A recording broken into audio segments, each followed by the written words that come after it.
Segunda a los Corintios 2, 15 y 16. Dice, porque para Dios somos grato olor de Cristo en los que se salvan y en los que se pierden. A estos, ciertamente, o sea, a los que se pierden, ciertamente olor de muerte para muerte. Y a aquellos, a los que son grato olor de Cristo, y a aquellos olor de vida para vida. Y para estas cosas, ¿quién es suficiente? Vamos a orar al Señor.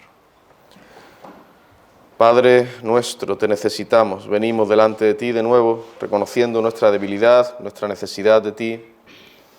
Oh Señor, Dios del cielo y de la tierra, todos los corazones de los hombres están en tus manos. Señor, te suplicamos ahora que tú abras los corazones de todas las personas que están aquí, todos los que están escuchando. Abra sus corazones para que estén atentos a tu palabra y tu Espíritu en verdad obre en sus corazones. Obra en nuestros corazones, Señor, conforme a la necesidad de cada uno. Para tu gloria te lo pedimos, para el avance de tu reino, por Cristo Jesús. Amén. Amén.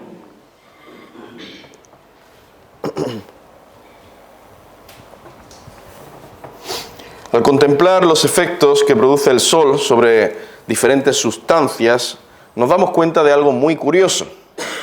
El mismo sol que derrite el hielo es el que también endurece el barro. Ese sol es el mismo en todo momento.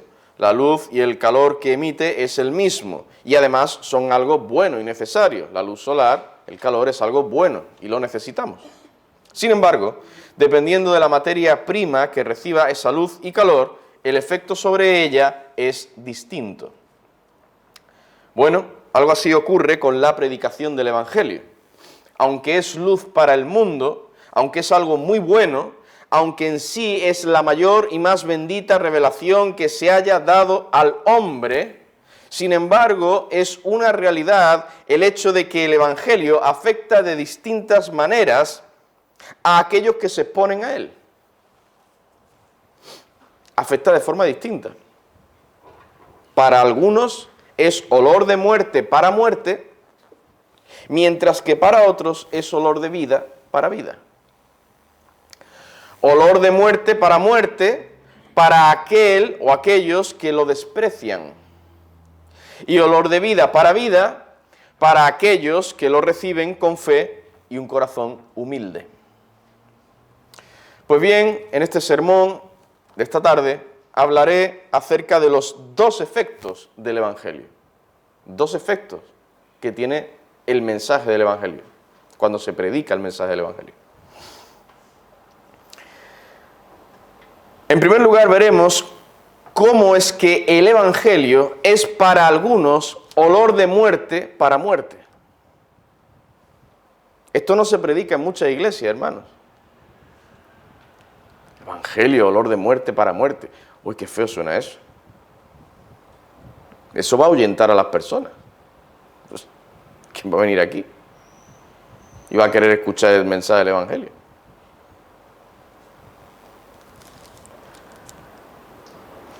A esto ciertamente olor de muerte para muerte. Lo dice la Biblia. El Evangelio es para algunos olor de muerte para muerte. Pero antes de explicar este punto, debo aclarar que no estamos hablando de cualquier evangelio. Yo no estoy hablando del evangelio que se predica hoy en muchos sitios. Es decir, no hablo del evangelio en el que se hace énfasis en el hombre y su felicidad. Un evangelio en el que se ofrece a Cristo como si fuera un producto o un ungüento o una crema para aliviar el dolor o para solucionar los problemas. Este es el evangelio que comúnmente se anuncia diciendo: Cristo sana y salva. Ven a Cristo y serás feliz. Cristo es la respuesta a todos tus problemas. Si vienes al Señor Jesucristo, todos tus problemas se van a solucionar.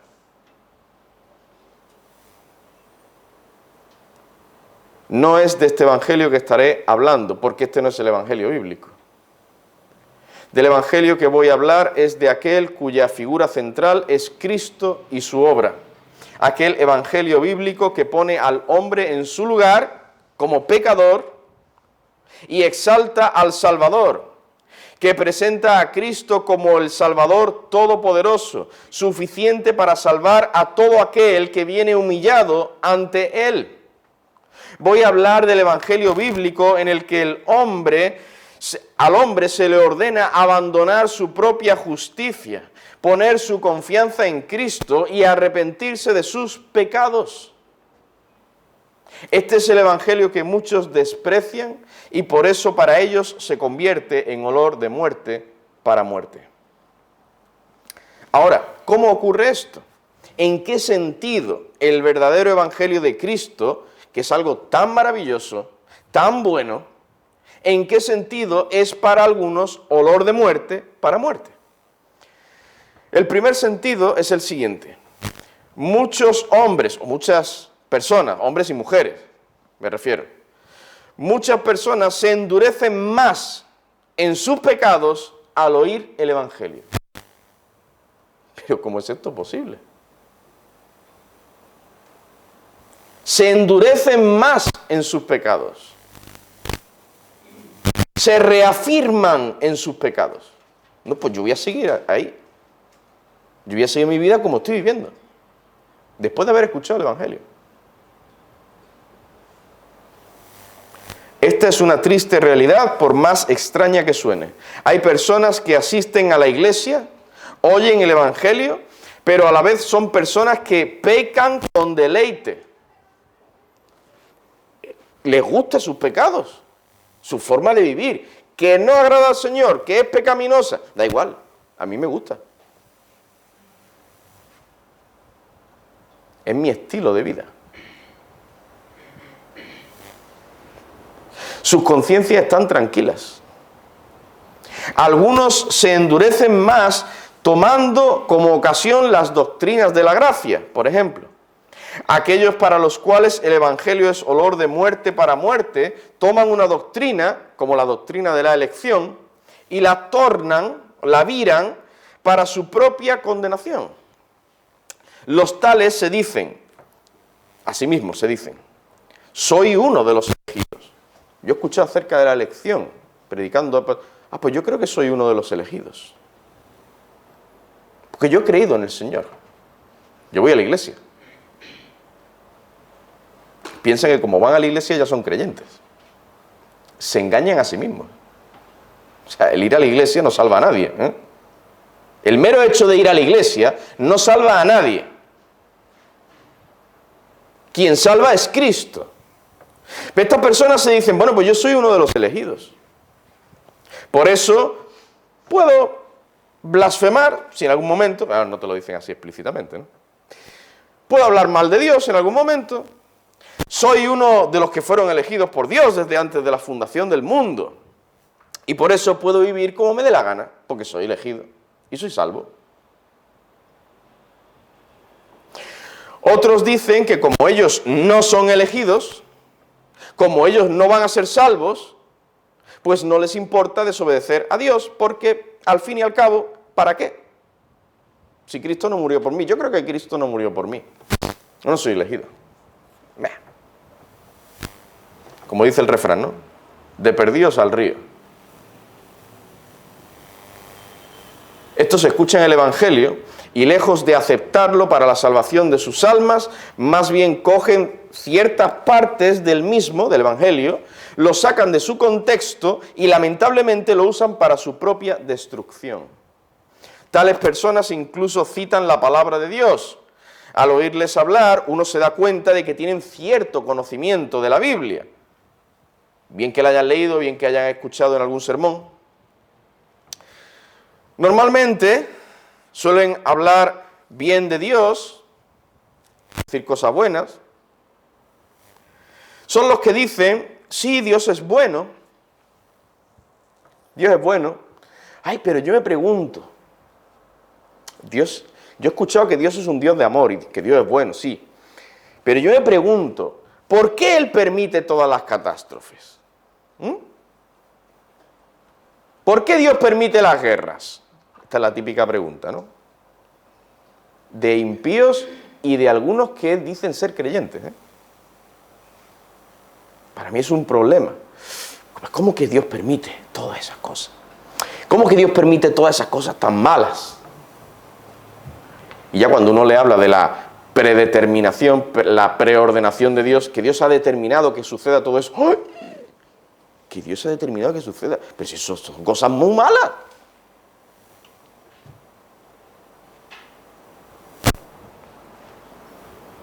Bueno, es lo que enseña la Escritura.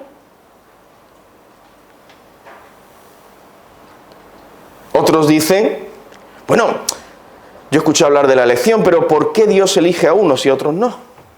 ¿Eh? O otros pueden preguntar, si Dios es soberano, ¿para qué yo voy a orar? No.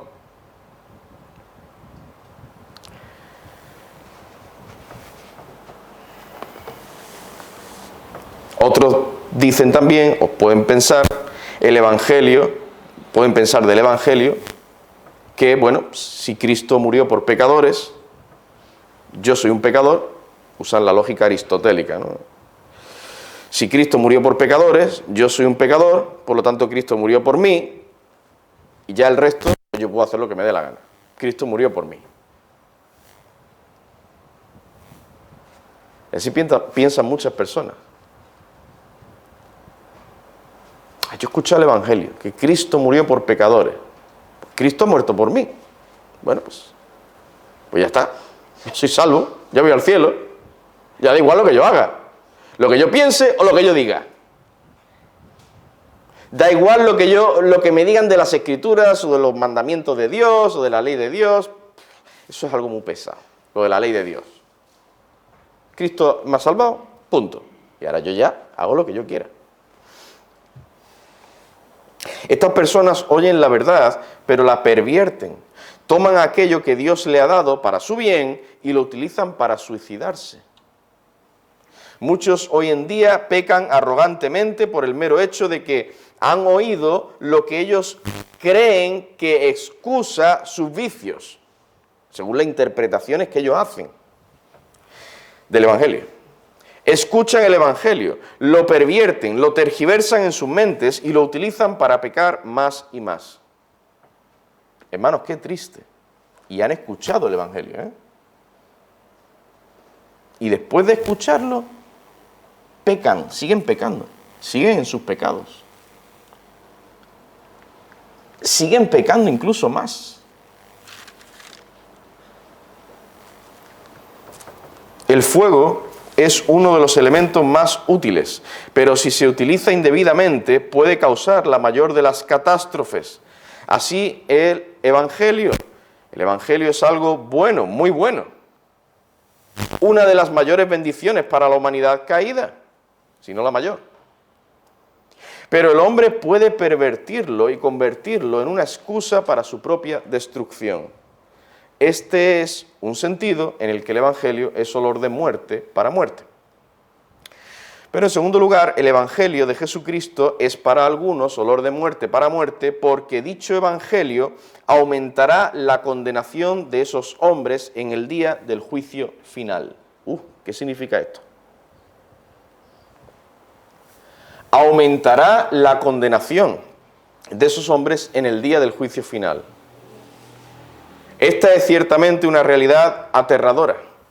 Las personas que se hayan expuesto al Evangelio y después lo hayan rechazado serán dignas de mayor condenación cuando sean juzgadas. ¿Entendéis lo que estoy diciendo?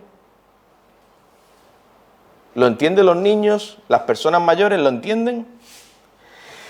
Los que hayan escuchado el Evangelio y lo hayan rechazado serán dignas esas personas de mayor condenación cuando sean juzgadas.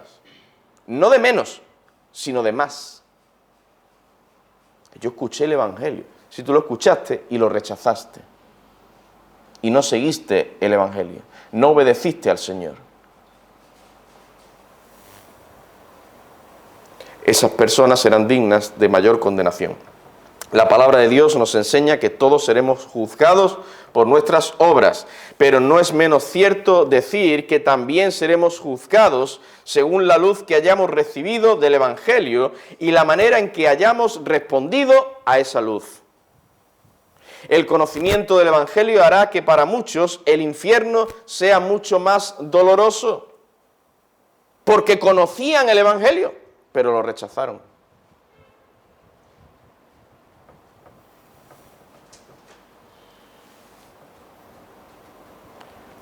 Conocían la luz, pero se alejaron de ella. Nuestros hijos y familiares que han sido expuestos al mensaje del Evangelio, que han escuchado el Evangelio, tienen un privilegio inmenso por encima de cualquier privilegio que ellos puedan disfrutar en este mundo. Escúchame bien, es un privilegio escuchar el mensaje del Evangelio, que otros no escuchan.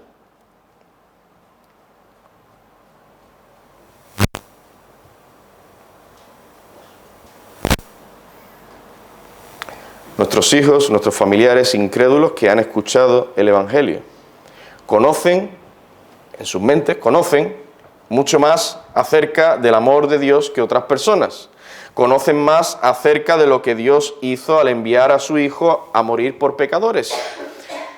Para otros, Jesús fue solamente un profeta más o un gran filántropo, pero nuestros hijos y muchos de nuestros familiares inconversos saben que el Señor Jesucristo es el único Salvador de pecadores. Lo saben. Aquí. Lo saben. De modo que si ellos se quedan solo en ese conocimiento intelectual y no se arrepienten en sus corazones, ni confían en Cristo, recibirán mayor condenación. Bien, pastor, ha quedado claro, pero las evidencias bíblicas. ¿Lo que usted está diciendo es bíblico o dónde está eso en la Escritura? Lucas capítulo 12, versículos 47 y 48, por ejemplo. Aquel siervo que conociendo la voluntad de su Señor no se preparó, o sea, la conocía, pero no se preparó, ni hizo conforme a su voluntad, a la de su Señor, recibirá muchos azotes. Mas el que sin conocerla hizo cosas dignas de azotes, será azotado poco. Porque a todo aquel a quien se haya dado mucho, mucho se le demandará. Y al que mucho se le haya confiado, más se le pedirá.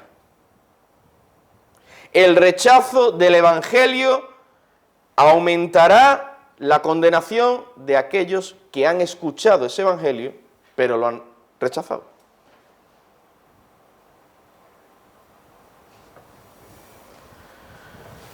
¿Por qué? Pues principalmente porque recibieron la luz y rechazaron la luz del Evangelio. Oyeron acerca de Cristo, pero rechazaron, no quisieron seguir a Cristo. El Evangelio, en tercer lugar, el Evangelio es para algunos olor de muerte para muerte, porque les hace más infelices que antes de haberlo escuchado. ¿Alguna vez te has preguntado por qué la gente odia tanto el Evangelio? ¿Te has preguntado esto alguna vez? Millones de personas siguen la religión musulmana, miles siguen las enseñanzas budistas y de otras muchas sectas. El que dice pertenecer a estas sectas o filosofías no parece encontrar oposición. Es más, está en boga en nuestros días, ¿no? Esto es el budismo, el yoga. Bueno, cuidado con el yoga. El yoga no es algo neutral, inofensivo. Tiene una filosofía budista pagana por detrás, ¿eh?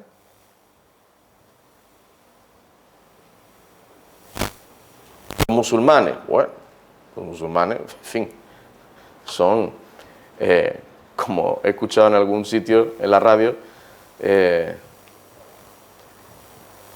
ángeles de luz, ¿no?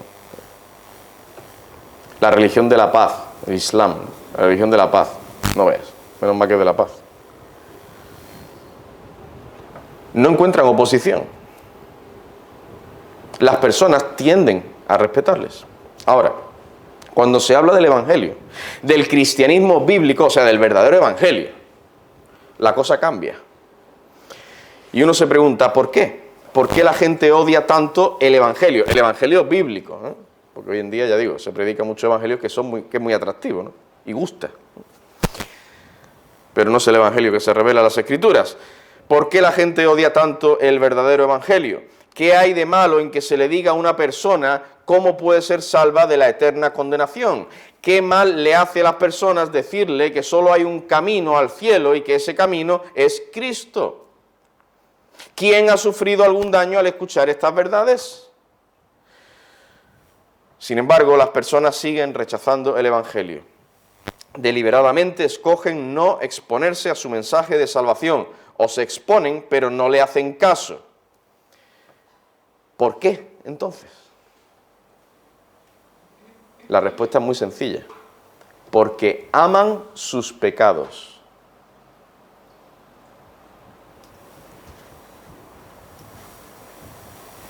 No lo que dice Dios, lo que ellos dicen, lo que ellos piensan. Lo que pasa es que la palabra de Dios, el Evangelio, les confronta con sus pecados, les muestra su maldad, les dice a esas personas, vosotras sois malos.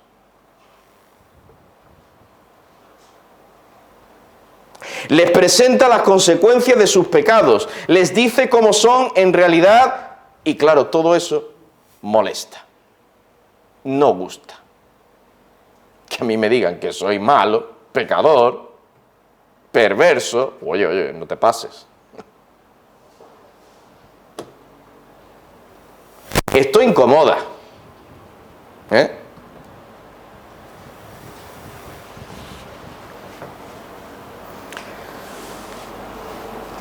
Pero esto puede llegar, al menos en alguna medida, por la obra de Dios, despertar sus conciencias, para que cuando ellos pequen, les acusen.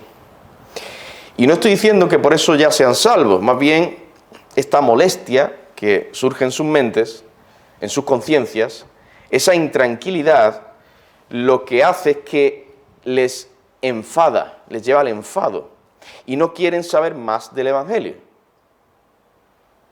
Por tanto, es en este sentido que el conocimiento del Evangelio les hace más desgraciados, es decir, más infelices de lo que hubieran sido si no hubieran conocido el Evangelio.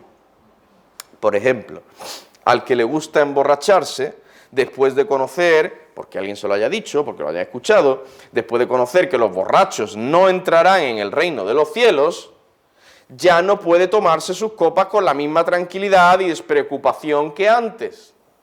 Siente ahora un poquito de culpa, al menos un poco, cuando se pone a beber. El fornicario, después de haber escuchado el Evangelio diciéndole que eso está mal y que será condenado por ello, cuando está a punto de cometer sus fornicaciones, se le despierta la conciencia y no haya tanto placer cuando hace lo que hace, porque el peso de la culpa de su conciencia se lo impide. Y ya no está tan tranquilo, se perturba un poquito. El mentiroso, después de conocer por el Evangelio que sus mentiras le alejan del cielo, se asusta pensando en el castigo de Dios, que puede venir sobre él en cualquier momento por mentir. Y dice alguna mentira y está ya incómodo.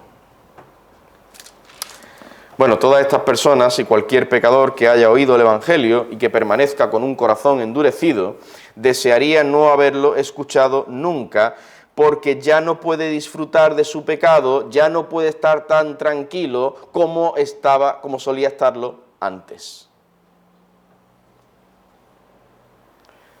En vez de amar el Evangelio, lo que hacen entonces estas personas es odiarlo más, porque no les deja disfrutar del pecado como ellos quieren disfrutar de él. No me molestes con esas acusaciones. Déjame tranquilo. ¿No? ¿No habéis escuchado esto alguna vez? Déjame tranquilo, déjame tranquila.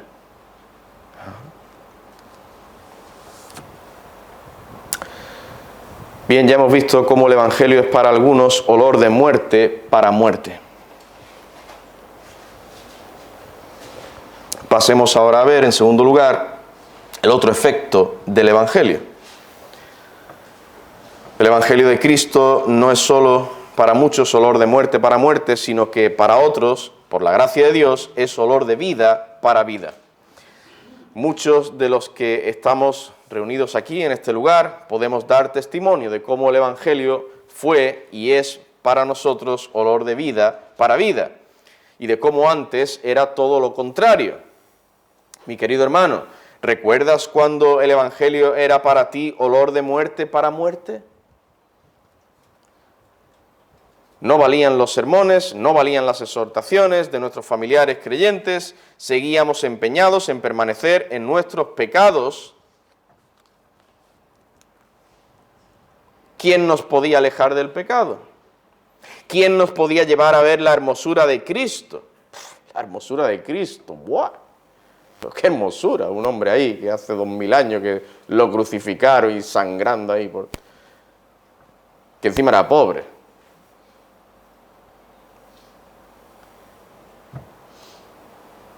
¿Quién podía llevarnos a ver la hermosura de Cristo? ¿Recuerdas lo que era el Evangelio para ti antes de que el Señor obrara en tu corazón? ¿Recuerdas cómo lo despreciabas? Hermano, yo lo recuerdo. A mí me pasaba, ¿eh?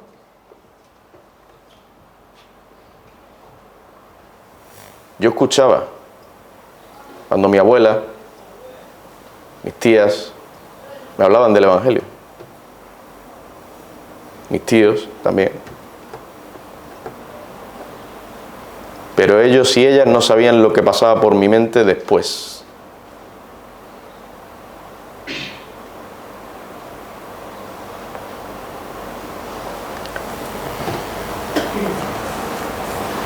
Y la evidencia de lo que había en mi mente y en mi corazón, la evidencia estaba en mi vida. Cómo yo me conducía. Si eso es lo que tú me estás diciendo, está bien, pero yo a lo mío.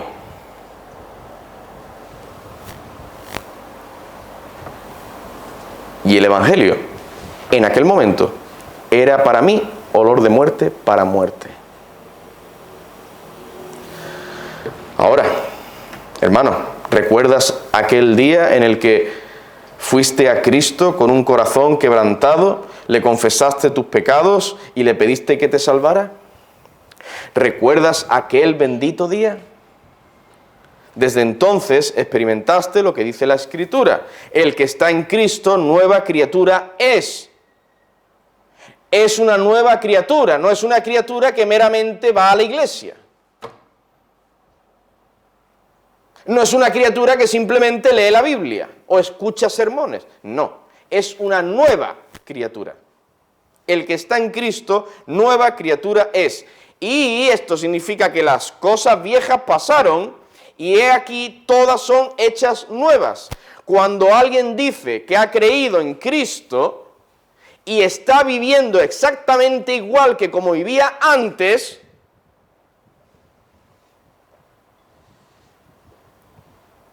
¿cómo podemos pensar de que esa persona es un verdadero creyente?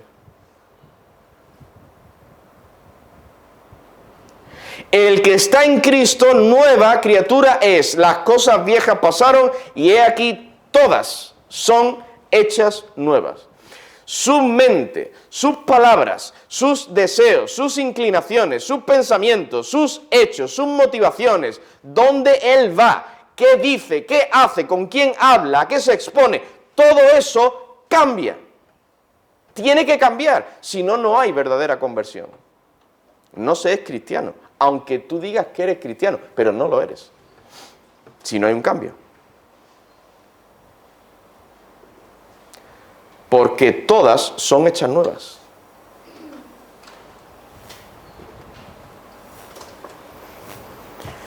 La frase, tus pecados te son perdonados, nunca había tenido sentido para nosotros. ¿Qué pecados me tienen que perdonar si yo no soy tan malo? Hermanos, yo pensaba esto. Si todo el mundo es malo, nadie es perfecto, todos somos pecadores. Pero de todos los pecadores que hay, yo no soy tan malo. Soy una buena persona. Hermanos, esto decíamos antes, yo lo decía. Hombre, soy pecador, pero soy un buen chico. En fin, yo tenía 17, 18 años, hombre, un buen chico.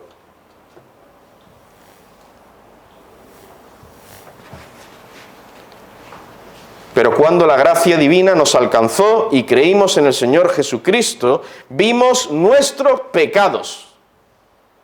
El que realmente cree en Jesucristo, el que realmente quiere entregar su vida a Cristo, es porque ha visto sus pecados. Que es un pecador, una pecadora. Que no hay nada bueno en él o en ella. Nada.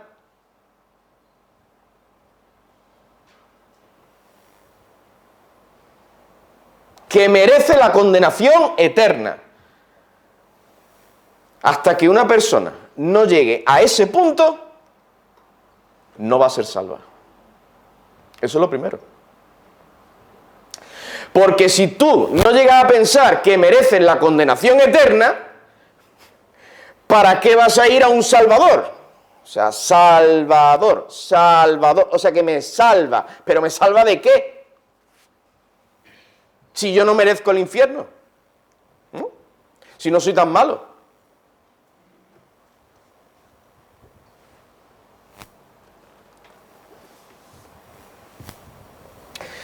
Hermanos, nosotros vimos, por la gracia de Dios, vimos nuestros pecados, que somos pecadores, que merecemos el infierno, que merecíamos el infierno. Entonces el Señor nos llevó a Cristo, al único Salvador. Y entonces nos fue de gran gozo y alegría escuchar por las Escrituras, no audiblemente, por las Escrituras, tus pecados te son perdonados. Las palabras vida eterna empezaron a brillar en nuestros corazones. Antes eran palabras oscuras, nos parecían algo irreal. Porque lo que dice el mundo es que esta vida aquí ahora es lo único que hay, que somos cachos de carne parlantes. Sin embargo, cuando abrazamos el Evangelio, vimos que realmente hay vida eterna, hay una vida eterna. Una eternidad donde estaremos con el Señor en los cielos. Por otro lado, la oración, la lectura de la Biblia, el adorar al Señor el domingo, el cantar himnos, el escuchar los sermones y otras cosas más, pasaron de ser algo extraño y lejano o algo pesado a ser algo necesario para nuestras almas, un placer y una bendición. Cuando una persona va supuestamente a adorar a Dios, quiero decir, va a la iglesia, y va a la iglesia deseando que el culto acabe lo antes posible, para salir corriendo, pues hombre,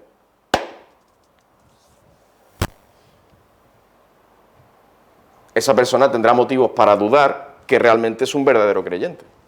Claro.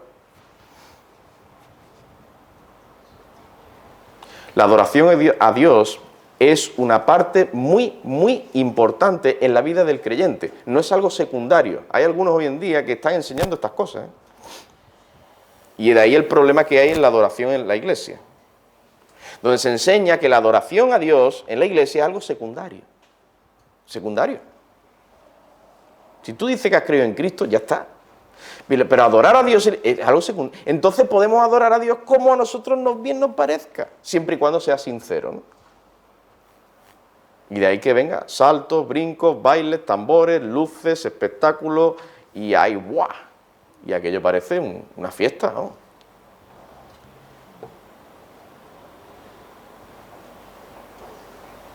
Y uno va a una discoteca o a esa iglesia y tú dices, uy, ¿qué diferencia hay? A mí me enviaron una vez un vídeo y claro, es que me parecía increíble.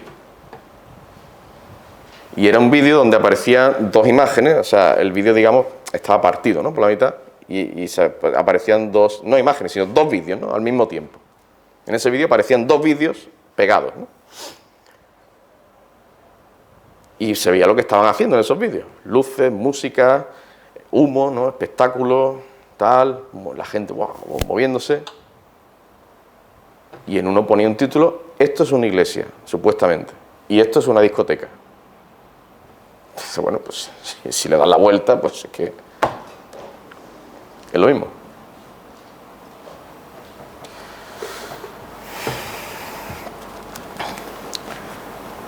Pero cuando el Señor obra en nuestros corazones, obra en un verdadero creyente, obra en una persona, y la llevas a ser un verdadero creyente, a ser un hijo de Dios, esa persona quiere alabar al Señor, glorificar al Señor, adorarle como Dios demanda en su palabra, y es un gozo para esa persona.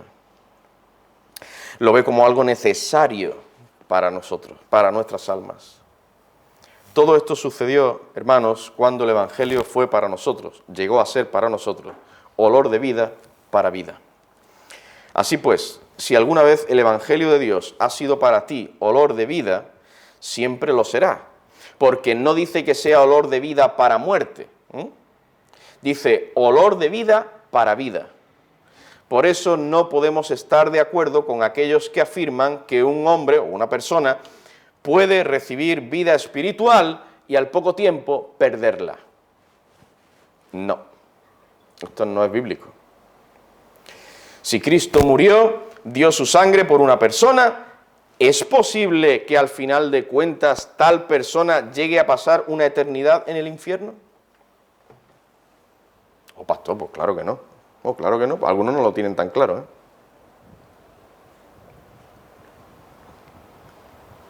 Cristo derramó su sangre por todo el mundo. Bueno, también por Judas, ¿no?, Iscariote, y por Hitler, y por todos los terroristas, y por los islámicos también, ¿no? Derramó su sangre también, ¿no? Allá los que quieren pensar así. ¿Es posible que el plan de Dios se vea frustrado? Una persona es regenerada, se le da un corazón de carne, como nos dicen las Escrituras, y pregunto, ¿después esa misma persona se puede quitar ese corazón de carne y volverse a poner uno de piedra? Porque claro, Dios no lo va a hacer, lo hará esa persona, ¿no? O sea, Dios le da un corazón de carne, pero después viene esa persona y dice, no, fuera el corazón de carne, a la basura, y ahora me pongo uno de piedra, otra vez. Imaginaos que Dios quiere salvar a una persona, lo intenta y de hecho lo consigue por un tiempo. Dios es bastante poderoso, todopoderoso. Pero esa persona puede más que Dios. Llega un momento en que esa persona llega y puede más que Dios. Y ya no quiere seguir siendo un creyente. Pues deja de ser creyente. Pregunto, ¿es eso posible? Rotundamente no. Si esa persona apostata, parece que ha dejado de ser creyente. No, no, no. El asunto es que esa persona nunca fue un verdadero creyente. Asistía a la iglesia, participaba en los cultos, leía su Biblia, claro, oraba y daba los diezmos y ofrendas y todo lo demás, ¿no? Y parecía un lenguaje muy piadoso. Su corazón estaba lejos de Cristo. Hermanos, no nos dejemos engañar.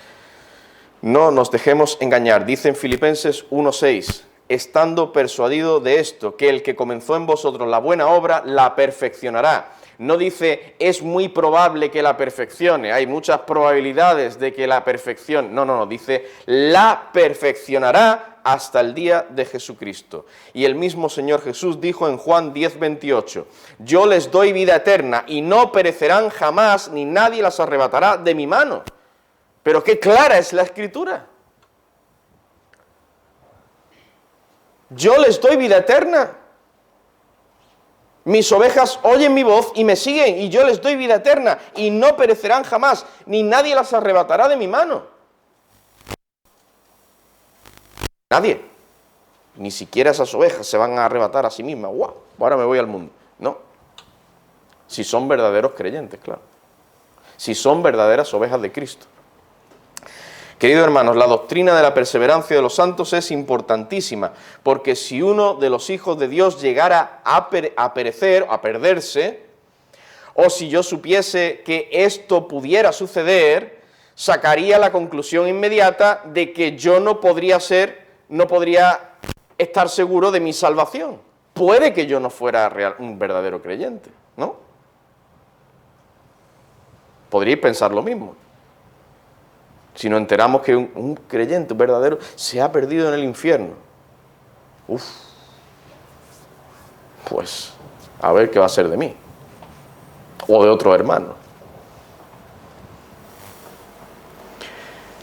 Y en este caso, ¿dónde están el gozo y la felicidad del Evangelio?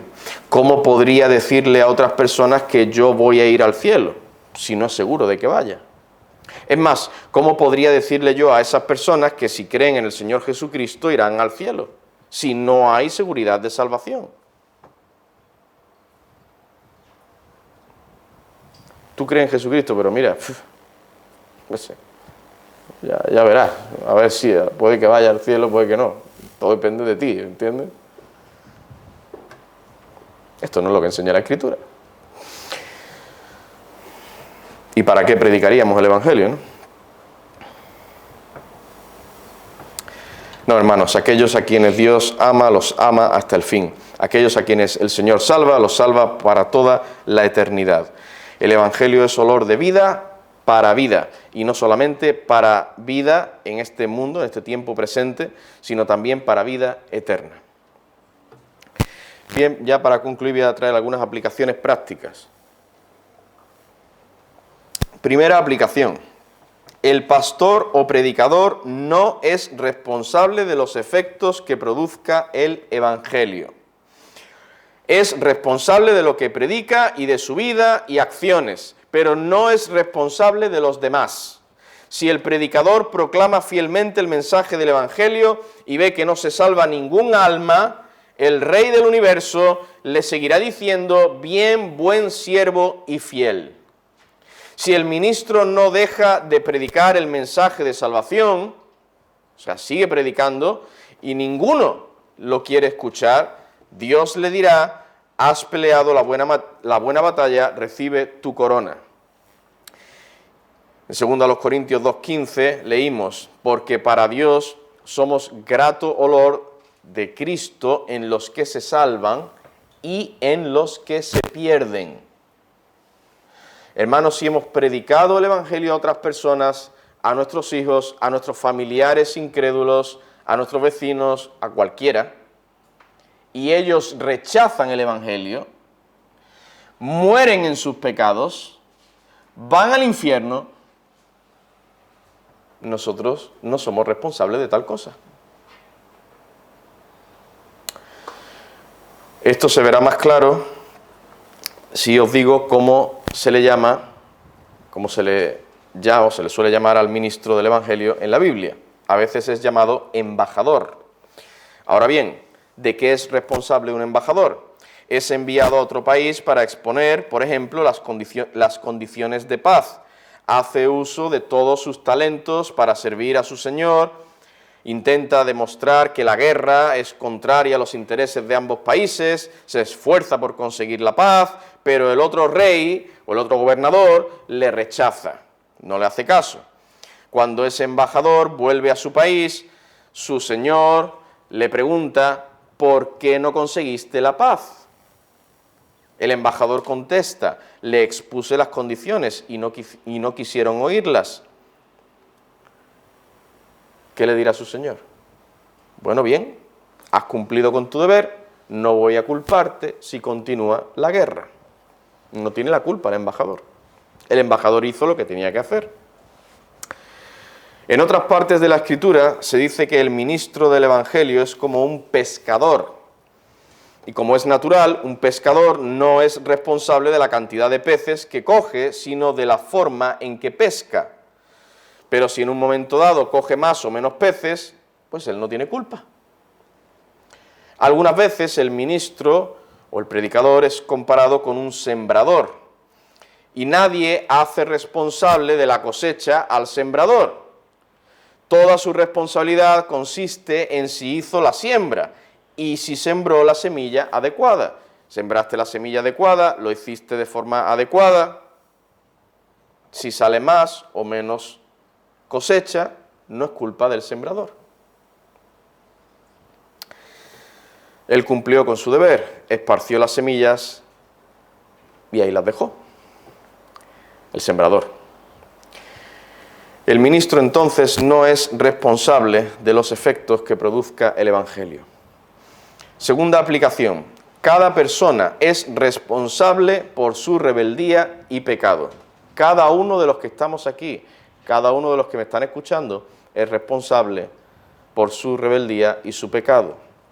Si alguien rechaza el mensaje del Evangelio y persiste en su rebeldía contra Dios y por tanto finalmente va al infierno, el único responsable es esa persona.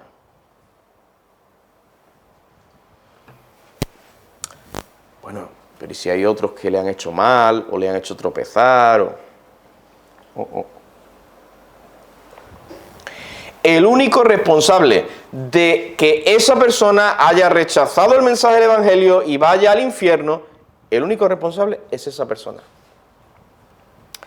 Ezequiel capítulo 33, versículo 9, dice: si tú avisares al impío de su camino para que se aparte de él, y él no se apartare de su camino, él morirá por su pecado, pero tú libraste tu vida.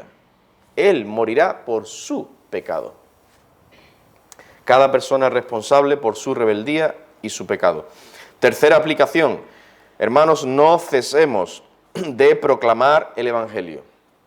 Tenemos que seguir proclamando la verdad de la palabra de Dios. No importa que muchos no quieran escuchar o que otros estén pervirtiendo el verdadero Evangelio. Nosotros tenemos que permanecer firmes y no desmayar. No nos desanimemos, hermanos. Dice la Escritura en Romanos capítulo 1, versículo 16, que el Evangelio es poder de Dios para salvación a todo aquel que cree. El Señor sigue salvando a personas por medio de la predicación fiel del Evangelio, de modo que tenemos que seguir hablando y testificando a otras personas, todos nosotros. No ya el pastor predica el Evangelio del púlpito los domingos y yo invito a las personas a que vengan a la iglesia y ya. No. Hablar según tengamos la ocasión y nosotros, si podemos buscar esa ocasión, testificar a otras almas. Hablar de Cristo. Hablar a esas personas de la condición del hombre. Que están en pecado, que necesitan al Señor Jesucristo. Que tienen que humillarse, arrepentirse de sus pecados y creer en Jesucristo como su Salvador. Aquellos para los cuales el Evangelio sea olor de muerte para muerte, no nos escucharán e incluso se burlarán, y esto nos traerá tristeza a nuestros corazones, pero no debemos desanimarnos. Dios tendrá otros para los cuales el Evangelio sea olor de vida para vida. Hermanos, tenemos que seguir orando por almas perdidas y seguir orando que el Señor nos dé sabiduría, valentía para testificar a esas almas.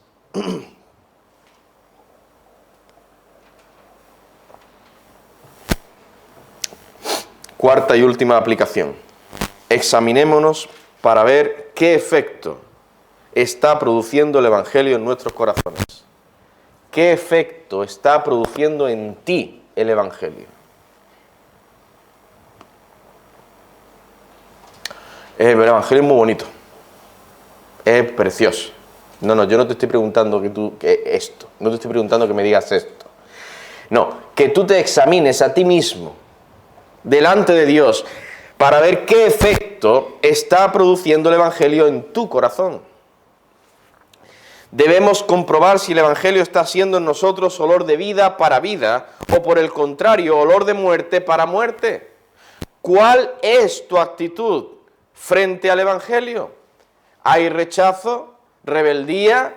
¿Te molesta? ¿No te gusta escuchar acerca de tus pecados y la necesidad de un Salvador? Te parece que eso es algo bien, que está bueno para otros, pero no para ti.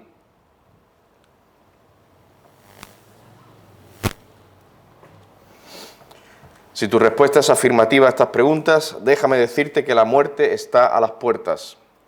No solo la muerte física en esta tierra, sino también la segunda muerte, es decir, la condenación eterna en el infierno. Pero aún hay esperanza para ti. Aunque ahora no lo quieras escuchar, o lo escuches pero no le hagas caso, una vez más te quiero resumir el mensaje del Evangelio, por si quizá Dios abra tus oídos y te conceda el olor de vida para vida. El Evangelio del Señor Jesucristo es muy sencillo. Dios es perfectamente santo, puro y justo. Él te creó y te dio la vida física para que vivieras glorificándole y obedeciéndole en todo. Sin embargo, no quieres saber nada de Él, no obedeces a Dios, pecas contra Él una y otra vez. Por ello solo mereces vivir una eternidad sin Dios en el infierno, un lugar de sufrimiento indescriptible, un lugar desprovisto de todo resquicio de bien. Hay personas que piensan que en el infierno, bueno, pues podrán estar, en fin, incluso puede que me lo pase bien, ¿no? Allí habrá gente divertida. Esto es una mentira. El infierno es un lugar de sufrimiento indescriptible, donde el fuego no se apaga, el dolor no cesa. El gusano nunca muere. Eso es lo que tú mereces por tus pecados. Pero el Señor es tan misericordioso que entregó a Cristo, su Hijo amado, para que sufriera y padeciera el castigo, la condenación, por así decirlo, que pecadores como tú merecen. La sufrió Cristo. De modo que si crees en el Señor Jesucristo como el único Salvador que puede limpiarte, perdonarte de tus pecados, si te entregas a Él como tu único Señor, entonces serás salvo y la ira de Dios ya no estará más sobre ti. No irás al infierno, sino al cielo.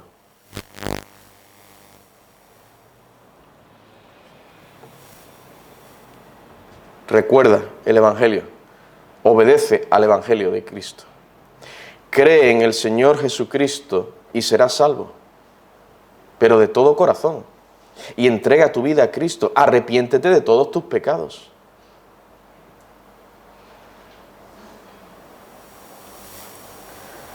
Por otro lado, si el Evangelio está siendo para ti olor de vida para vida, si lo has abrazado de corazón, con todo lo que esto implica, ¿no?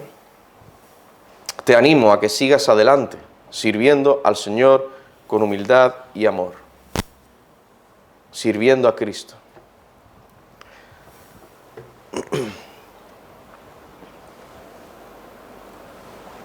Vamos a orar al Señor.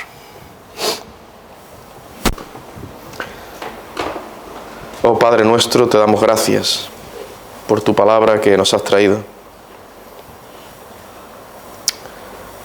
Gracias por tu misericordia, tu gracia para con nosotros, para con tus hijos, que nos rescataste de las tinieblas, porque un día no éramos hijos tuyos, pero tú, por tu gracia, obraste en nuestros corazones, nos hiciste hijos tuyos, nos llamaste, nos justificaste, nos adoptaste como hijos tuyos. Gracias te damos, Señor. Padre, ten misericordia. Trae esta palabra a las mentes, los corazones de aquellos entre nosotros que no te conocen. Quebrántalos verdaderamente, Señor, para que entreguen sus vidas a Cristo, para que reconozcan sus pecados, se arrepientan de sus pecados y crean en Jesús como el único que sufrió, pagó por esos pecados. Ten misericordia, oh Dios, te lo suplicamos, en el nombre de tu amado Hijo. Amén.